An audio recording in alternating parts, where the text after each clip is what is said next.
Hey again, you're watching a series about how to start your own business from a branding perspective. Now I want to start very early on, not just with how to make your logo look nice, but with how to make yourself and your company look nice. Now I want to talk about whether or not you are qualified to run this business or to even start this business. Now I know that may sound very harsh, but the reality is that if you aren't qualified to run this business, you're going to get booted. There's a high percentage of CEOs that get kicked out of the company very early on, and the reason is because they are not qualified. They are not prepared to build the company. They don't have the credentials, they don't have the training, they don't have the background. The other reason you have to be qualified is if you aren't qualified, it's going to be very hard to get really good, top-notch investors. You may be able to get your friends and family to invest because they know that you're a very skilled person and that you will not fail, but you may not be able to get good investors to invest in your business. And the third reason is that if you aren't qualified, there's a much higher percentage chance that you're going to fail. And this isn't because you're a bad person, but it's because you may not know enough about this field to be able to really succeed and to thrive. So some of the things that will help you know whether or not you're qualified are, number one, what is your background? You don't have to necessarily go to school for something, but you do need to have some experience in this field. It may be that you were solving a problem in this area, or for 10 years you saw that there was a problem and now you're trying to fix it. So that's one reason, is that one thing is that your background, because when you pitch to an investor or you pitch to a person that you're trying to sell to or partner with, you're going to need to tell them about your background. And so your background in some way or another needs to be bringing you towards starting this company.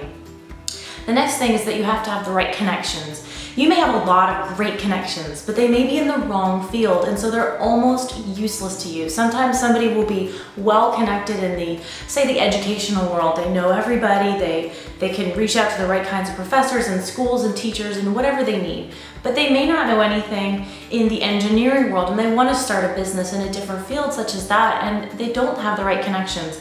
The people in this world are probably not going to want to invest in this world. And so it's very important that when you think about the connections that you have, a lot of times I hear, well, I have a lot of connections, I have a lot of money from my relationships in the past. But if they're not in the right field, they'll be disconnected to your idea, and so it'll be very difficult. So one of the things is just looking at the connections that you have and making sure you have the right connections for this business. The third thing is, will investors trust you? And that kind of relates both to the connections and your background, but making sure that you are trustworthy in this area. Do you have background? Do you have something that you can tell, some story or case study or way to prove that you are capable in this field and that you have done something, maybe even on a small basis? Let's say you took a company from 1 million to 5 million, or you were able to solve a problem for children who are suffering from certain disabilities, or you were able to, whatever it is, if you were able to tell a story that shows your capability and your trustworthiness to an investor, you will go so much further.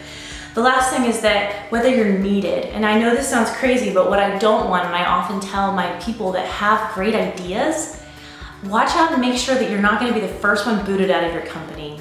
Because the reality is, if you have an idea and it's this big, and it's going to take these really qualified people to make it happen, it doesn't matter that it was your idea if you're the guy over here and you can't really build it out and you don't really have the right connections, you don't really have the right skills, but you have great passion and great idea. Eventually they're going to take you out of the equation because it was just an idea and you can't really help them along the way. You need to be very needed in this company to make it successful with you in it.